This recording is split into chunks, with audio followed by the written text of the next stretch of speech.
Muitos os chamados e poucos os escolhidos. Parábola da festa de núpcias. E respondendo Jesus, lhes tornou a falar segunda vez em parábolas. O reino dos céus é semelhante a um homem rei que fez as bodas a seu filho. E mandou os seus servos a chamar os convidados para as bodas, mas eles recusavam ir. Enviou de novo outros servos com este recado: dizei aos convidados: eis aqui tenho preparado o meu banquete, os meus touros e os animais cevados estão já mortos e tudo pronto. Vinde às bodas. Mas eles desprezaram o convite e se foram, um para sua casa de campo e outro para o seu tráfico. Outros, porém, lançaram mão dos servos que ele enviara e, depois de os haverem ultrajado, os mataram. Mas o rei, tendo ouvido isto, se irou. E, tendo feito marchar os seus exércitos, acabou com aqueles homicidas e pôs fogo à sua cidade. Então disse aos seus servos: as bodas com efeito estão aparelhadas, mas os que estavam convidados não foram dignos de se acharem no banquete. E depois as saídas da cidade, e a quantos achardes, convidai-os para as bodas. E tendo saído os seus servos pelas ruas, congregaram todos os que acharam, maus e bons. E ficou cheia de convidados a sala do banquete de bodas. Entrou depois o rei para ver os que estavam à mesa. E viu ali um homem que não estava vestido com veste nupcial. E disse-lhe: amigo, como entraste aqui não tendo vestido nupcial? Mas ele emudeceu. Então disse o rei aos seus ministros: atai-o de pés e mãos e lançai-o nas trevas exteriores. Aí haverá choro e ranger de dentes, porque são muitos os chamados e poucos os escolhidos.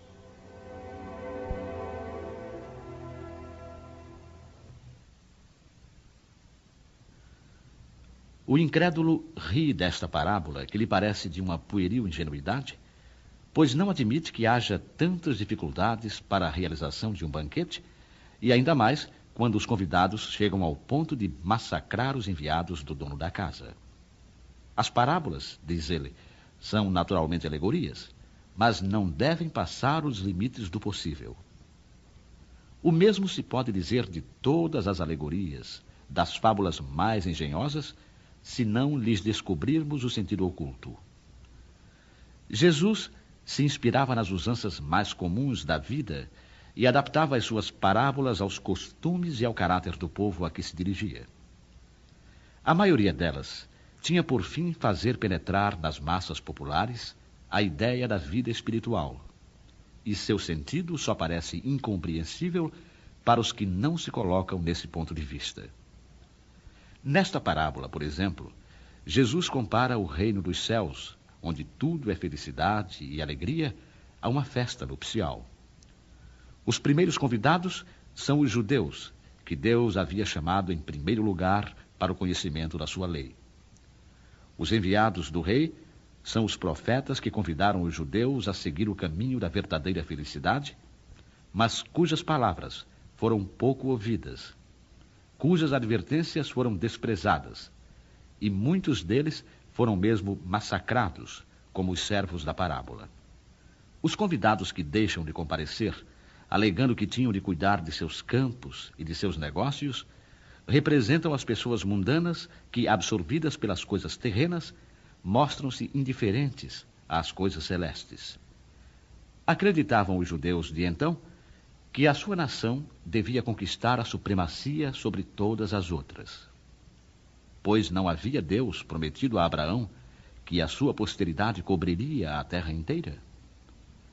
Tomando sempre a forma pelo fundo, eles se julgavam destinados a uma dominação efetiva no plano material. Antes da vinda do Cristo, com exceção dos hebreus, todos os povos eram politeístas e idólatras. Se alguns homens superiores haviam atingido a ideia da unidade divina, essa ideia, entretanto, permanecia como sistema pessoal, pois em nenhuma parte foi aceita como verdade fundamental, a não ser por alguns iniciados que ocultavam os seus conhecimentos sob formas misteriosas impenetráveis à compreensão do povo. Os judeus foram os primeiros que praticaram publicamente o monoteísmo.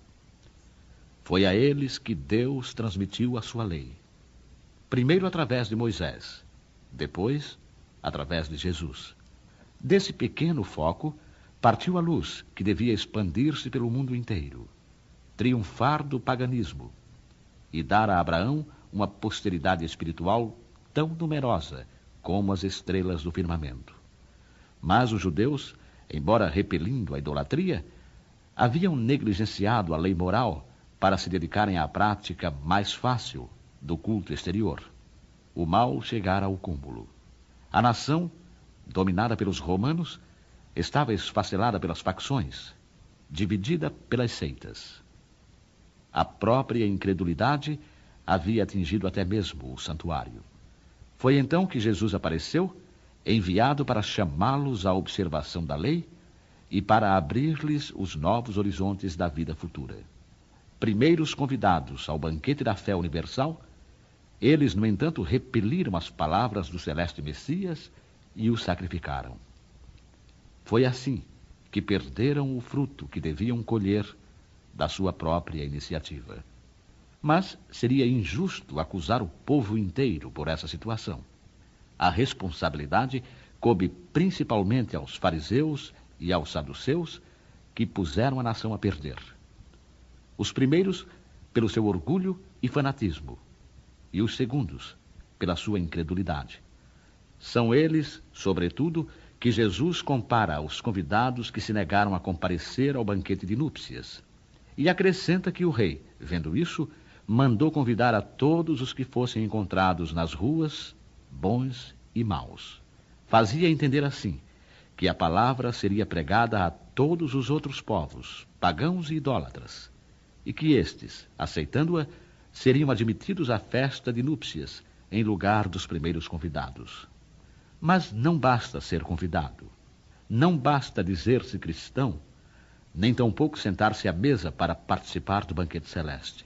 É necessário, antes de tudo, e como condição expressa, vestir a túnica nupcial, ou seja, purificar o coração e praticar a lei segundo o Espírito, pois essa lei se encontra inteira nestas palavras: fora da caridade não há salvação.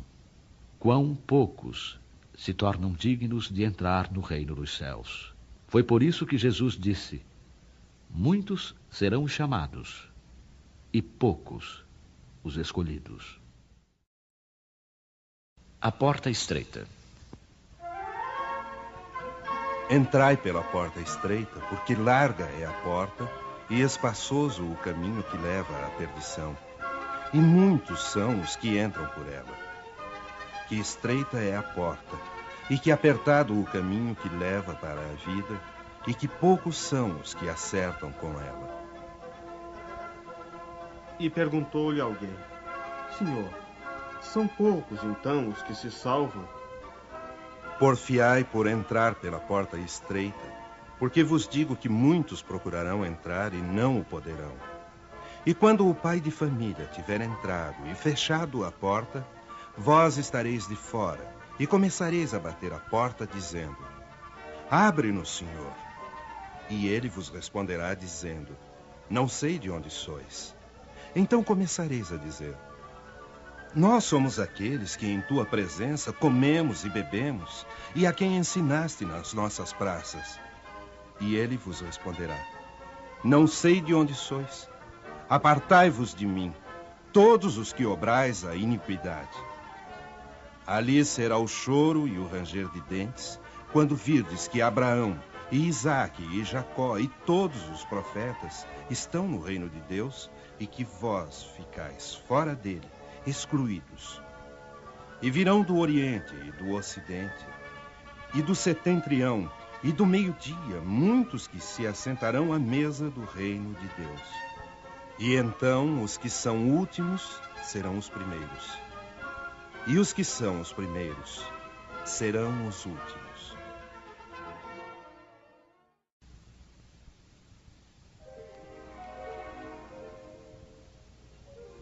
A porta da perdição é larga porque as más paixões são numerosas, e o caminho do mal é o mais frequentado. A da salvação é estreita, porque o homem que deseja transpô-la deve fazer grandes esforços para vencer as suas más tendências, e poucos se resignam a isso. Completa-se a máxima: são muitos os chamados, e poucos os escolhidos. Esse é o estado atual da humanidade terrena, porque, sendo a Terra um mundo de expiações, nela predomina o mal. Quando estiver transformada, o caminho do bem será o mais frequentado. Devemos entender essas palavras, portanto, em sentido relativo e não absoluto. Se esse tivesse de ser o estado normal da humanidade, Deus teria voluntariamente condenado à perdição a imensa maioria das criaturas. Suposição inadmissível, desde que se reconheça que Deus é todo justiça e todo bondade. Mas quais as faltas de que esta humanidade seria culpada para merecer uma sorte tão triste no presente e no futuro, se toda ela estivesse na terra e a alma não tivesse outras existências? Por que tantos escolhos semeados no seu caminho? Por que essa porta tão estreita que apenas a um pequeno número é dado transpor, se a sorte da alma está definitivamente fixada após a morte?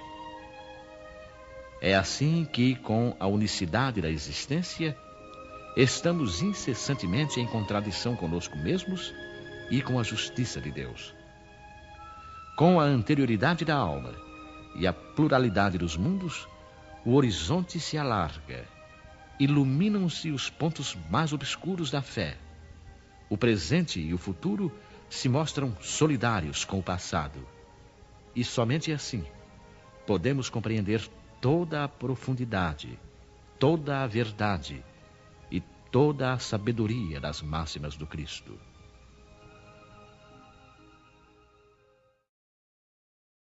Os que dizem Senhor, Senhor. Nem todo o que me diz Senhor, Senhor entrará no reino dos céus, mas sim o que faz a vontade de meu Pai que está nos céus. Esse entrará no reino dos céus. Muitos me dirão naquele dia: Senhor, Senhor, não é assim que profetizamos em teu nome? E em teu nome expelimos os demônios, e em teu nome obramos muitos prodígios? E eu então lhes direi, em voz bem inteligível: pois eu nunca vos conheci. Apartai-vos de mim, os que obrais a iniquidade.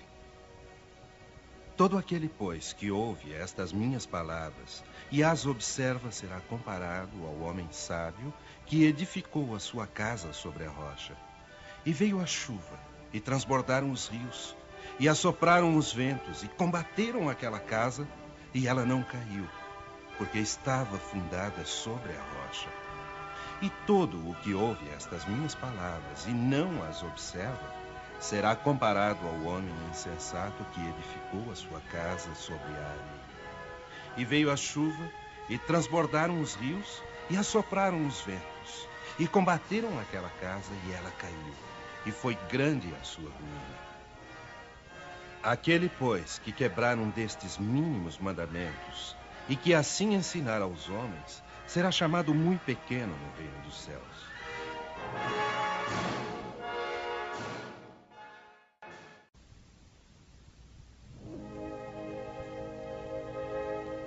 Todos os que confessam a missão de Jesus dizem Senhor, Senhor. Mas de que vale chamá-lo mestre ou senhor quando não se seguem os seus preceitos? São cristãos esses que o honram através de atos exteriores de devoção e ao mesmo tempo sacrificam no altar do egoísmo, do orgulho e da cupidez e de todas as suas paixões? São seus discípulos, esses que passam os dias a rezar e não se tornam melhores, nem mais caridosos, nem mais indulgentes para com os seus semelhantes? Não, porque, à semelhança dos fariseus, têm a prece nos lábios e não no coração, servindo-se apenas das formas, podem impor-se aos homens, mas não a Deus. E é em vão que dirão a Jesus: Senhor, nós profetizamos, ou seja, ensinamos em vosso nome. Expulsamos os demônios em vosso nome. Comemos e bebemos convosco. Ele lhes responderá: Não sei quem sois. Retirai-vos de mim, vós que cometeis iniquidade, que desmentis as vossas palavras pelas ações, que caluniais o próximo, que expoliais as viúvas e cometeis adultério. Retirai-vos de mim, vós cujo coração destila ódio e fel, vós que derramais o sangue de vossos irmãos em meu nome, que fazeis correrem as lágrimas, ao invés de secá-las. Para vós haverá choro e ranger de dentes, pois o reino de Deus é para os que são mansos, humildes e caridosos. Não espereis dobrar a justiça do Senhor pela multiplicidade de vossas palavras e de vossas genuflexões. A única via que está aberta para alcançardes a graça em sua presença é a da prática sincera da lei do amor e da caridade. As palavras de Jesus são eternas porque são a verdade. Não são somente a salvaguarda da vida celeste, mas também o penhor da paz, da tranquilidade e da estabilidade do homem entre as coisas da vida terrena. Eis porque todas as instituições humanas, políticas, sociais e religiosas que se apoiarem nas suas palavras serão estáveis como a casa construída sobre a pedra. Os homens as conservarão porque nelas encontrarão a sua felicidade, mas aquelas que se apoiarem na sua violação serão como a casa construída sobre a areia. O vento das revoluções e o rio do progresso as levarão de roldão.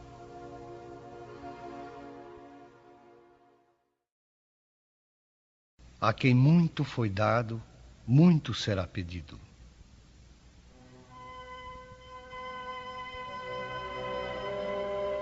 Porque aquele servo que soube a vontade de seu senhor e não se apercebeu e não obrou conforme a sua vontade, dar-se-lhe-ão muitos açoites. Mas aquele que não a soube e fez coisas dignas de castigo, levará poucos açoites. Porque a todo aquele a quem muito foi dado, muito será pedido, e ao que muito confiaram, mais contas lhe tomarão. Eu vim a este mundo para exercitar um juízo, a fim de que os que não veem, vejam, e os que veem se tornem cegos. E ouviram alguns dos fariseus que estavam com ele e lhe disseram: Logo, também nós somos cegos. Se vós fosseis cegos, não teríeis culpa. Mas como agora mesmo dizeis, nós vemos, fica subsistindo o vosso pecado.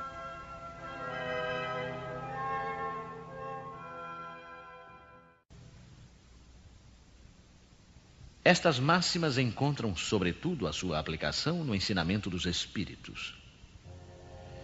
Quem quer que conheça os preceitos do Cristo é seguramente culpado, se não os praticar. Mas, além de não ser suficientemente difundido o evangelho que os contém, senão entre as seitas cristãs, mesmo entre estas, quantas pessoas existem que não o leem? E entre as que a leem, quantas não o compreendem? Disso resulta que as próprias palavras de Jesus ficam perdidas para a maioria. O ensinamento dos Espíritos, que reproduz essas máximas sob diferentes formas, que as desenvolve e as comenta, pondo-as ao alcance de todos, tem isto de particular, ou seja, não é circunscrito. Assim, todos, letrados ou não, crentes ou descrentes, cristãos ou não cristãos, podem recebê-lo, pois os espíritos se comunicam por toda parte.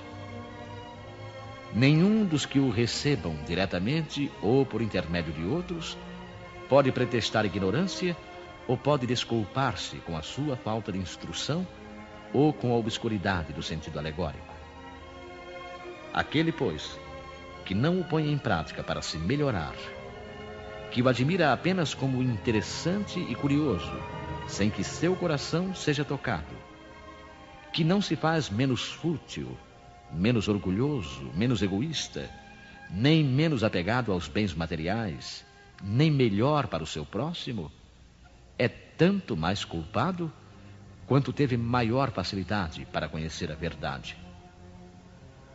Os médiuns que obtêm boas comunicações são ainda mais repreensíveis por persistirem no mal, pois escrevem frequentemente a sua própria condenação. E se não estivessem cegos pelo orgulho, reconheceriam que os espíritos se dirigem a eles mesmos. Mas, ao invés de tomarem para eles as lições que escrevem, ou que veem os outros escreverem, sua única preocupação é a de aplicá-las a outras pessoas, incidindo assim nestas palavras de Jesus: vedes um argueiro no olho do próximo, e não vedes a trave no vosso. Por estas palavras, se fosseis cegos, não teríeis culpa. Jesus confirma que a culpabilidade está na razão do conhecimento que se possui. Ora, os fariseus, que tinham a pretensão de ser, e que realmente eram, a parte mais esclarecida da nação, tornavam-se mais repreensíveis aos olhos de Deus que o povo ignorante. O mesmo acontece hoje. Aos espíritas, portanto, muito será pedido, porque muito receberam. Mas também aos que souberam aproveitar os ensinamentos, muito será dado. O primeiro pensamento de todo espírita sincero deve ser o de procurar, nos conselhos dados pelos espíritos, alguma coisa que lhe diga respeito. O espiritismo vem multiplicar o número dos chamados, e pela fé que proporciona, multiplicará também o número dos escolhidos.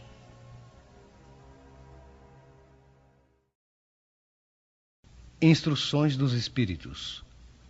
Ao que tem, se lhe dará.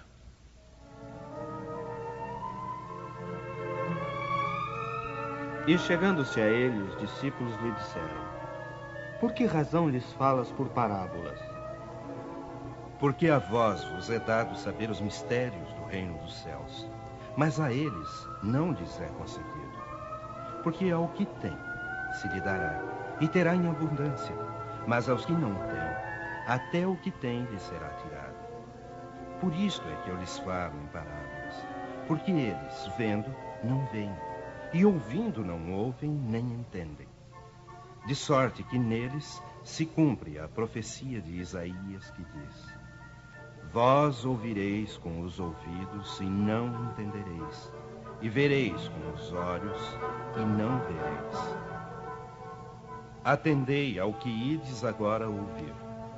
Com a medida com que medirdes aos demais, vos medirão a vós, e ainda se vos acrescentará.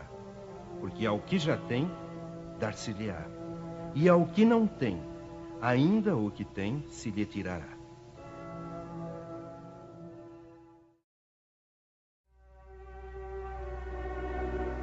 Dá-se ao que já tem, e retira-se ao que não tem. Meditai sobre esses grandes ensinamentos que quase sempre vos pareceram paradoxais. Aquele que recebeu é o que possui o sentido da palavra divina. Ele a recebeu porque esforçou-se para fazer-se digno e porque o Senhor, no seu amor misericordioso, encoraja-lhe os esforços em direção ao bem. Esses esforços contínuos, perseverantes, atraem as graças do Senhor. São como um imã que atraísse as melhoras progressivas, as graças abundantes que vos tornam fortes para a subida da montanha sagrada, em cujo cume encontrareis o repouso que sucede ao trabalho. Tira-se aquele que nada tem ou que tem pouco, Tomai isto como um ensino figurado. Deus não tira das suas criaturas o bem que se dignou conceder-lhes. Homens cegos e surdos, abri vossas inteligências e vossos corações. Procurai ver pelo Espírito. Compreendei com a alma e não interpretai de maneira grosseiramente injusta as palavras daquele que fez resplandecer aos vossos olhos a justiça do Senhor. Não é Deus quem retira daquele que pouco havia recebido, mas é o seu próprio Espírito que, pródigo e descuidado, não sabe conservar o que tem e aumentar, fecundando-a, a migalha que caiu no seu coração. O filho que não cultiva o campo que o trabalho do pai conquistou para deixar-lhe de herança, vê esse campo cobrir-se de ervas daninhas. Será o seu pai quem lhe tira as colheitas que ele preparou? Se ele deixou a sementeira morrer nesse campo, por falta de cuidado, deve acusar seu pai pela falta de produção? Não. Ao invés de acusar aquele que tudo lhe deu, como se lhe houvesse retomado os bens, deve acusar-se a si mesmo, que é o verdadeiro responsável pela sua miséria, e arrependido e ativo, entregar-se corajosamente ao trabalho. Que arroteie o solo ingrato com o esforço de sua própria vontade, que o lavre a fundo com a ajuda do seu arrependimento e da esperança, que nele atire confiante a semente que escolheu como boa entre as más, que o regue com o seu amor e a sua caridade, e Deus, o Deus de amor e caridade, dará àquele que já tem. Então, ele verá os seus esforços coroados de sucesso, e um grão a produzir 100 e outro 1000. Coragem, trabalhadores! Tomai as vossas grades e charruas, arroteai os vossos corações, arrancai deles o joio, semeai a boa semente que o Senhor vos confia, e o orvalho do amor os fará produzir os frutos da caridade. Reconhece-se o cristão pelas suas obras. Simeão, Bordeaux, 1863. Nem todos os que me dizem Senhor, Senhor, entrarão no reino dos céus, mas somente o que faz a vontade de meu Pai que está nos céus. Escutai estas palavras do Mestre, todos vós que repelis a doutrina espírita como obra do demônio. Abri os vossos ouvidos, pois chegou o momento de ouvir. Será suficiente trazer a libré do Senhor para ser um fiel servidor? Será bastante dizer, sou cristão, para seguir o Cristo? Procurai os verdadeiros cristãos e os reconhecereis pelas suas obras. Uma árvore boa não pode dar maus frutos, nem uma árvore má dar bons frutos. Toda árvore que não der bons frutos será cortada e lançada no fogo. Eis as palavras do Mestre. Discípulos do Cristo, compreendei-as bem. Quais os frutos que a árvore do cristianismo deve dar?